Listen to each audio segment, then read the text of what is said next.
এবার বিজেপিতে অভিমানী রুদ্রনীল ঘোষ দলের একাধিক হোয়াটসঅ্যাপ গ্রুপ ছাড়লেন রুদ্রনীল।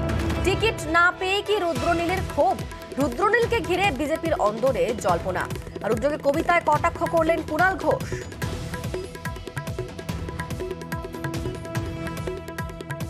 আমার হাওড়ায় বাড়ি, সেখান থেকে শিবপুর থেকে তুলে নিয়ে এসে ভবানীপুরের মতো তৃণমূলের গড়, যেটা খুব কঠিন জায়গা, এবং সেখানে তো আমাকে লড়াই করবার জন্য নামানো হয়। এবং আপনারা নিজেরাও দেখেছেন যে আমি 3 বার আক্রান্ত হয়েছি।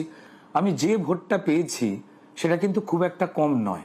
হাওড়া বা ধরুন কয়েকটা জায়গা আছে যার সঙ্গে আমার খুব ইমোশনাল অ্যাটাচমেন্ট রয়েছে, হয় না? কিন্তু দল তো সেই ইমোশনাল অ্যাটাচমেন্টে চলে না আমাদের। তারা পরিষ্কার নির্দিষ্ট পরিমাপে তাদের যে কোনো প্রার্থী তারা যদি মনে করেন এই জায়গায় দাঁড়াবে তার এই কারণের জন্য, সেটা দলের একান্ত ব্যাপার। দল যদি টিকিট নাও দেয় সেটাও দলের ব্যাপার। রুদ্রনীলের কবিতা গেল হোঁচট খাইয়া, গাছে তুলে ওরা নিল মইটি কাড়িয়া। ভারাক্রান্ত হৃদয়ে রুদ্র ছাড়িছেন গ্রুপ, ভারাক্রান্ত হৃদয়ে রুদ্র ছাড়িছেন গ্রুপ। দেশোদ্ধারের বাণী এখন একেবারে চুপ। গভীর সহমর্মিতা সহ কুণালদা। আমার মজা লেগেছে এই কারণে, কুণালদা এমনি খুব মজার মানুষ, ঠিক আছে, খুব মজার মানুষ। কুণালদা আমার এই কবিতাকে কাউন্টার করতে, শুধু কুণালদা নয়, তৃণমূলের আরো যারা রয়েছেন তারা কাউন্টার করতে গিয়ে মাঝে মাঝে এমন এমন কিছু লিখেছিলেন যেগুলো কবিতার কয়ের পর্যায়ে পড়তো না। কিন্তু অন্তত এই ক্ষেত্রে আমি এই কবিতাটাকে নিয়ে বলবো যে এর মধ্যেও কিন্তু আগের থেকে অনেক বেশি পরিণত এবং ইন্টারেস্টিং, এটা আমি বলতে পারি। মানে এটা আমি সাহিত্যের ভাষায়। দুই উপনির্বাচনে এবার প্রার্থী ঘোষণা করলো বিজেপি। বরানগরে উপনির্বাচন, সেখানে বিজেপি প্রার্থী সজল ঘোষ। ভগবানগোলায় বিজেপির প্রার্থী ভাস্কর সরকার। 1 জুন বরানগর বিধানসভায় উপনির্বাচন।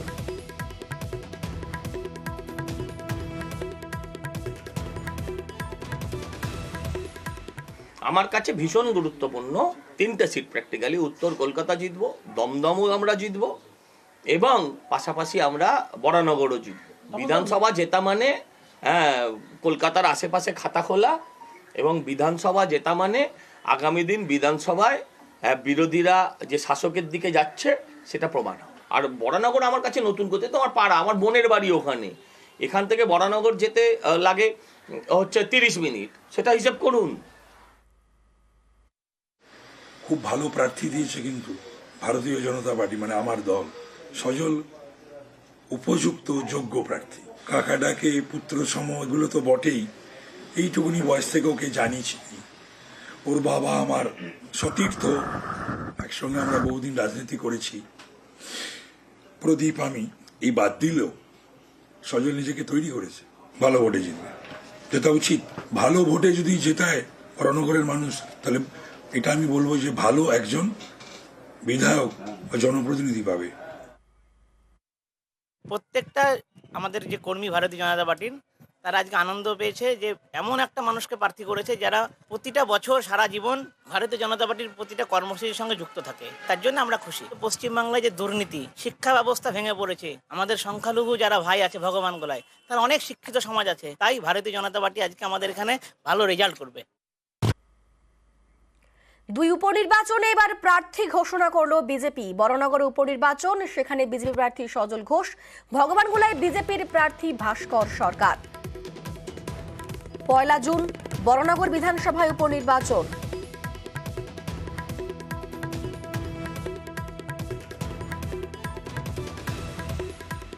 আমার কাছে ভীষণ গুরুত্বপূর্ণ 3টে সিট প্র্যাকটিক্যালি। উত্তর কলকাতা জিতবো, দমদমও আমরা জিতবো, এবং পাশাপাশি আমরা বরানগরও জিতবো।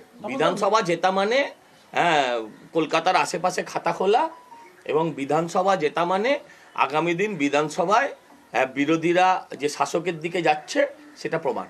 আর বরানগর আমার কাছে নতুন করতে, তো আমার পাড়া, আমার বোনের বাড়ি ওখানে। এখান থেকে বরানগর যেতে লাগে হচ্ছে 30 মিনিট, সেটা হিসাব করুন। খুব ভালো প্রার্থী দিয়েছে কিন্তু ভারতীয় জনতা পার্টি, মানে আমার দল। সজল উপযুক্ত যোগ্য প্রার্থী। কাকা ডাকে পুত্র সম, এগুলো তো বটেই। এইটুকুনি বয়স থেকে ওকে জানিয়েছি।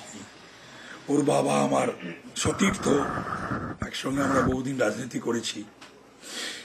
প্রদীপ আমি, এই বাদ দিলেও সজল নিজেকে তৈরি করেছে, ভালো ভোটে জিতবে, যেটা উচিত। ভালো ভোটে যদি জেতায় রণগড়ের মানুষ, তাহলে এটা আমি বলবো যে ভালো একজন বিধায়ক বা জনপ্রতিনিধি পাবে।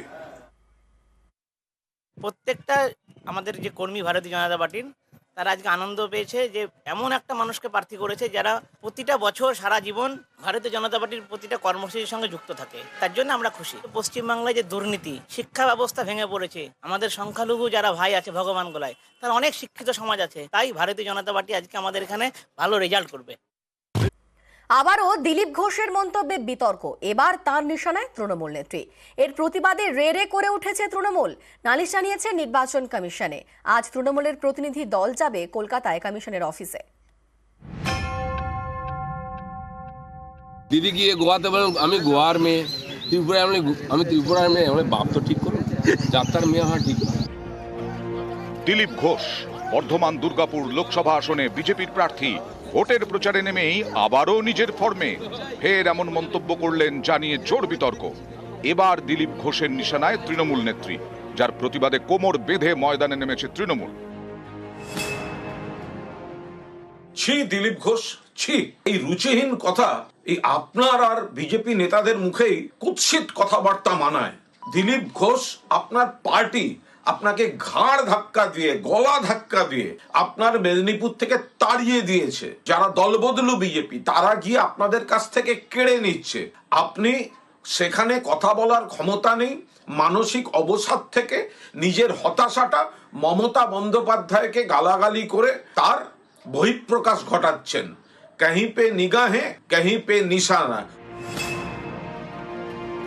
दिलीप घोष और भाजपा की मानसिकता रोज रोज उजागर हो रही है कि किस प्रकार से यह नारी शक्ति का अपमान करते हैं। दिलीप घोष के बारे में तो पहले भी पता है कि दुर्गा माँ का अपमान किया था, पूछा था कि उनका माँ बाप कौन है, मालूम नहीं। अब दीदी के बारे में इस तरीके से बात कर रहा है, तो यह मानसिकता जमींदार वालों जो भारतीय जनता पार्टी की है, जो समझते हैं कि यही है, कोई दूसरा नहीं है। इनको कभी भी नारी को लेकर के इनके मन में सम्मान नहीं रहा। আমি ব্যক্তিগত আক্রমণ করিনি, আমি প্রশ্ন করেছি আক্রমণ কোথায় করলাম। দিলীপ ঘোষকে কোন পিছনে দেখেছেন? দিলীপ ঘোষের দম আছে এইসব মিথ্যাবাদীদের প্রশ্ন করার, আর যারা চামচা করে চটি পাটে চাটে তারা যেমন দিলীপ ঘোষের কথা নিয়ে কোনো কথা না বলে। দিলীপ ঘোষের বিরুদ্ধে নির্বাচন কমিশনেও নালিশ করেছে তৃণমূল। এ নিয়ে পূর্ব বর্ধমানের জেলা শাসকের থেকে রিপোর্ট চেয়ে পাঠিয়েছে কমিশন। এর আগে মা দুর্গার পিতৃ পরিচয় সে বিষয়ে জিজ্ঞাসা করেছেন দিলীপ বাবু। এবারে আবার মাননীয় মুখ্যমন্ত্রীর প্রতি যে ভাষা ব্যবহার করেছেন, আমরা তীব্র প্রতিবাদ করছি। আমরা ইলেকশন কমিশন, তার কাছে আমরা একটা চিঠি দিয়েছি। ইলেকশন কমিশনে তারা যেতেই পারেন, ইলেকশন কমিশন আমাকে জিজ্ঞেস করে তার উত্তর দেবো। আমার মনে হয় কথাটাকে ওইভাবে বলেননি। আমি যতদূর শুনেছি উনি বলেছেন যে উনি বলেন কখনো বাংলার মেয়ে, কখনো বলে গোয়ার মেয়ে। স্বাভাবিকভাবে এই ধরনের আমি যদি বারবার আমার স্ট্যান্ড চেঞ্জ করি, আপনি বাংলার মেয়ে থাকুন না কেন, আপনি বাংলার মেয়ে হলে পরে যে ভারতবর্ষের মেয়ে হতে পারবেন না এরকম তো নয়। কিন্তু সব জায়গায় গিয়ে বলা, বাংলায় গিয়ে বলা আমি বাংলার মেয়ে, গোয়ায় গিয়ে বলে আমি গোয়ার মেয়ে, আমার মনে হয় এই ধরনের স্ট্যান্ড চেঞ্জ করা উচিত।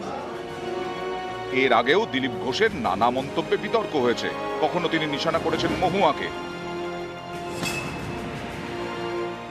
যার বিরুদ্ধে কমপ্লেন তিনি কি নিজেকে দ্রৌপদী ভাবছেন নাকি বৃহন্নলা ভাবছেন? কখনো আবার কুর্মী আন্দোলন নিয়ে সুর চড়িয়েছেন। ওরা যদি বেশি বাড়াবাড়ি করে সব কাপড় খুলে দেবো আমি, দিলীপ ঘোষের পেছনে যেন লাগতে না আসে। এভাবেই বারবার দিলীপ ঘোষের কথায় তৈরি হয়েছে বিতর্ক। তবু দিলীপ আছেন দিলীপেই, ফের তার মন্তব্যে নতুন করে বিতর্ক। নিউজ 18 বাংলা। দিলীপ ঘোষকে শোকজ করলো বিজেপি। তৃণমূল নেত্রীকে নিয়ে দিলীপের মন্তব্যে রীতিমতো বিতর্ক। নাড্ডার নির্দেশে দিলীপকে শোকজ দলের। অবিলম্বে দিলীপ ঘোষের ব্যাখ্যা চেয়েছে দিল্লি। দিলীপের মন্তব্যের নিন্দা বিজেপির। মন্তব্য অসংসদীয় বলে দাবি বিজেপির।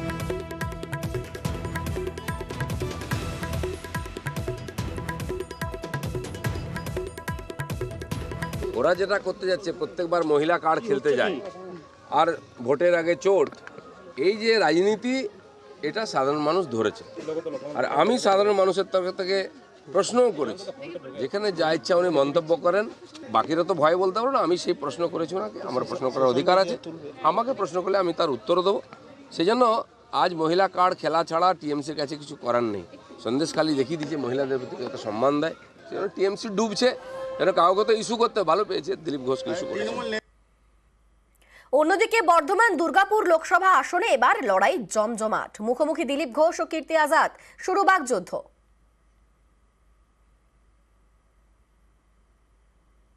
রিটায়ার্ড কর্মে নেই, তো জিততে পারেন। গতবারে কংগ্রেসে দাঁড়িয়েছিলেন, কত ভোট পেয়েছিলেন জিজ্ঞেস করুন না। জামানত জব্দ হয় বাংলায়, উনি এসছেন ভালো কথা। সিনিয়র মানুষ, সম্মানীয়, দেশের প্রতিনিধিত্ব করেছেন ক্রিকেটে, আমি সম্মান করি, কিন্তু এটা রাজনীতি। আর উনি যেখানে এসছেন সেখানকার লোক তার নাম শুননি কোন, উনি কোথায় দুর্গাপুর, কোথায় বর্ধমান, কোথায় ভাতার, কোথায় মন্তেশ্বর উনি জানেন?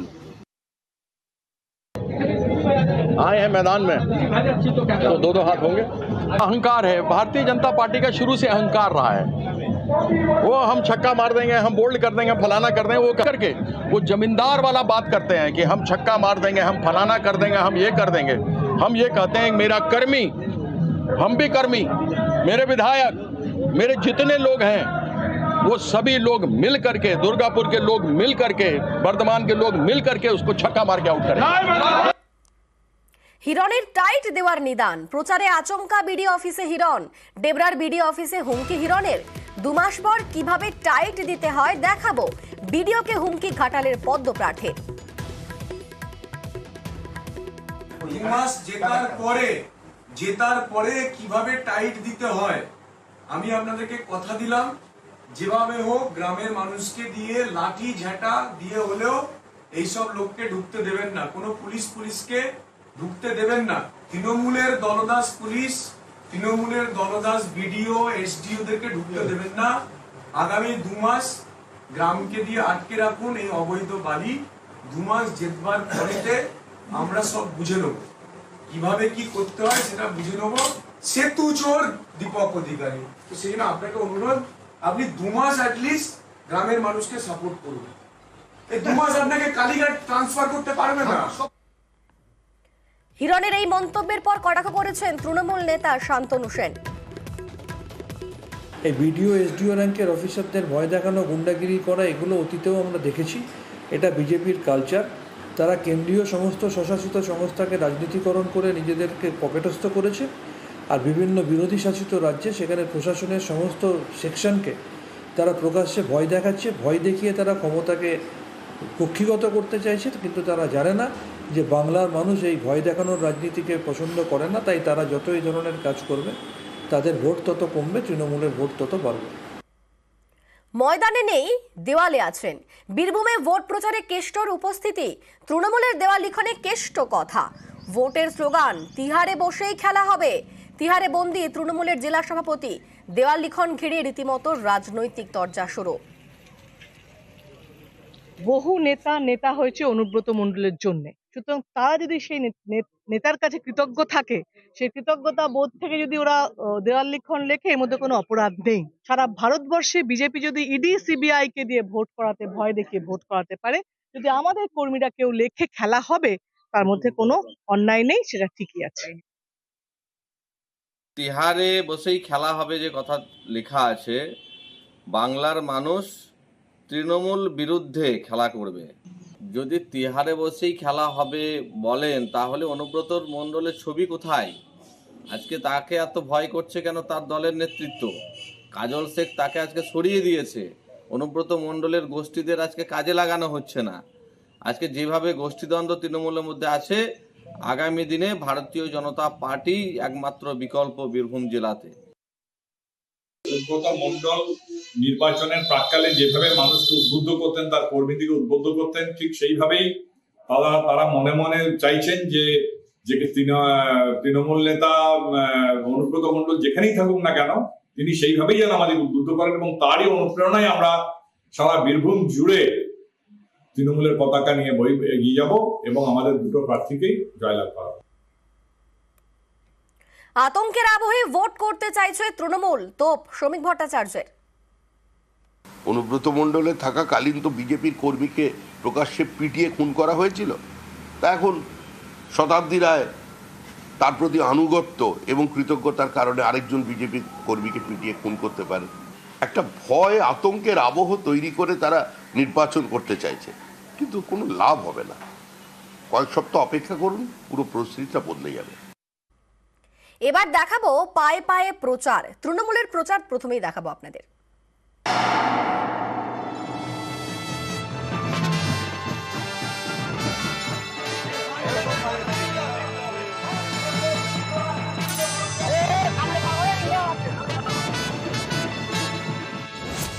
সকলেই ভরসা করছেন আমার উপর, সেরকমই বুঝতে পারছি। তো দেখা যাক বাকিটা কি হয়। আমি ভীষণ মানুষজনের উৎসাহ দেখে আমি নিজে উৎসাহিত, আমার নিজেরও ভীষণ ভালো লাগছে।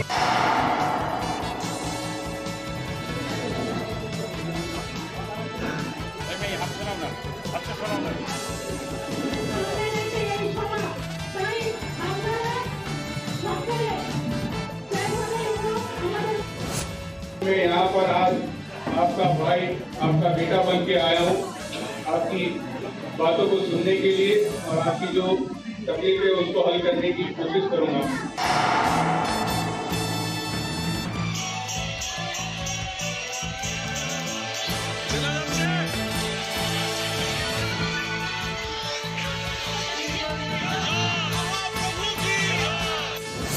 মনে হচ্ছে শুভেন্দুবাবু হয় ওভার কনফিডেন্ট, আর না হলে শুভেন্দুবাবু বুঝে গেছেন সিটটা হারছেন। দুটোর মধ্যে যে কোনো একটা হবে। নন্দীগ্রামে এবার লিড হবে তৃণমূলের, এবং নন্দীগ্রামে এবার লিড দিয়ে প্রমাণ করবে যে 2021-এ মমতা ব্যানার্জি নন্দীগ্রাম থেকে জিতেছিলেন। এটা নন্দীগ্রাম প্রমাণ করবে।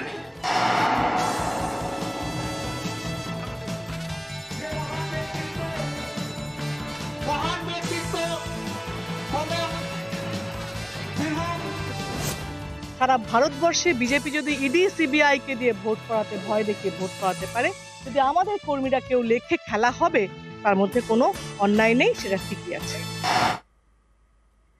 লোকসভা ভোটের বাদ দিয়ে বেজে গিয়েছে, প্রচারে নেমেছে সব দল। তৃণমূলের পাশাপাশি প্রচারে নেমেছে বিজেপিও।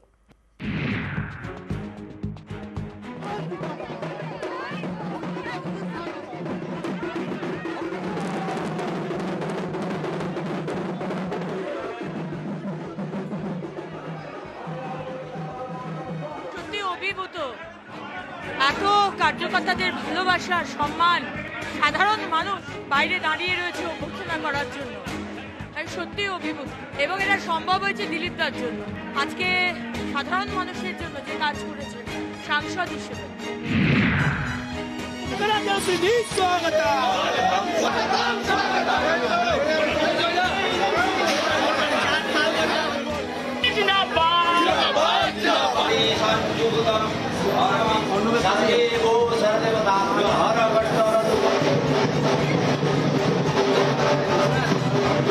দুর্নীতির শেকড় যাতে আমরা উপড়াতে পারি, মায়ের কাছে এই প্রার্থনা করি। খাওয়া টাওয়া পরের কথা, আমাদের কাজ আমরা প্রত্যেক পাড়ায় পৌঁছাবো।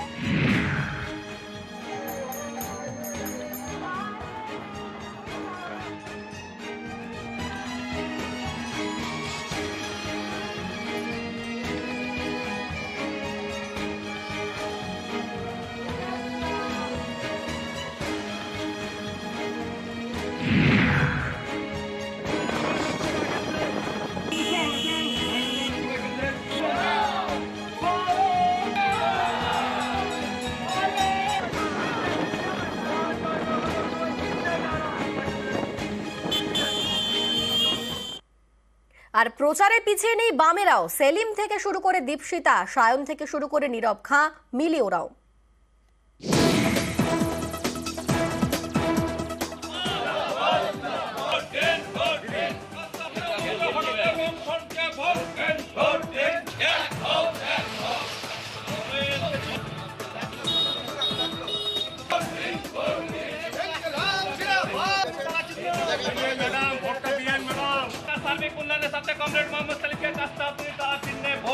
প্রার্থী হিসেবে মোহাম্মদ সেলিমকে সিপিআই প্রার্থীকে কংগ্রেস সমর্থন করেছে, এটা মুর্শিদাবাদে একটা নতুন করে আশা জাগিয়েছে মানুষের মনে।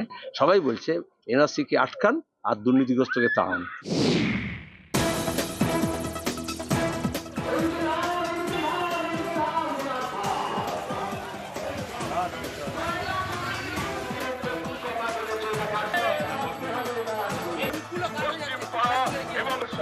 লোকসভায় আগামী 20 তারিখে তাকে কাস্তে হাতুড়িতা চিহ্নে ভোট দিয়ে জেএনইউতেও নাকি এবার এবিভিপির সরকার আসবে, যার 4টি আসনে বামপন্থীরা জিতলো, বিজেপি গো হারা হারলো, বিজেপি শূন্য হয়ে গেল।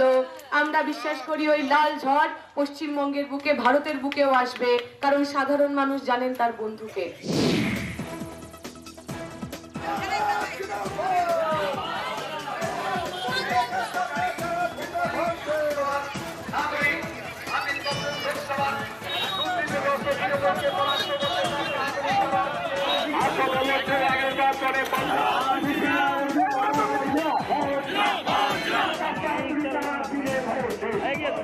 এই লড়াইটা জেতবার জন্য লড়তে নেমেছি, ফলে সেই জন্যই আপনারা দেখছেন মাটি আঁকড়ে পড়ে আছি আমরা।